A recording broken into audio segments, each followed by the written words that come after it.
सब सवाल पूछते हैं how to get a sound sleep.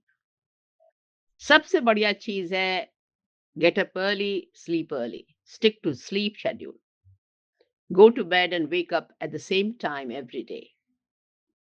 Even on your weekends, you should not break this to regulate your body internal clock. दूसरा है create a relaxing bedtime routine. Engage in calming activities like reading, meditating, taking a warm bath before bed to signal your body it is time to wind down. तीसरा है optimise your sleep environment. आप देखिए कि आपका bedroom dark हो, quite हो, cool हो। Invest in comfortable mattress and pillows. चौथा चीज है limit screen time before bed. ये बहुत बहुत जरूरी है।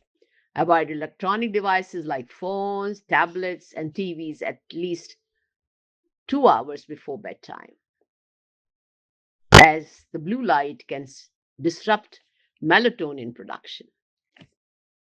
I repeat again, it disrupts natural melatonin production. And पांचवा है avoid stimulants like caffeine, nicotine, tea. My husband does not take it after 4 o'clock, but I think people like me do not have a problem of sleep, so I still take it tea later than that. But I think we should avoid it. Uh, Heavy meals also disturb your sleep. They interfere with your ability to fall asleep. So by prioritizing sleep, these tips will help you to enjoy the numerous benefits of the sound sleep and improve your overall health and well-being.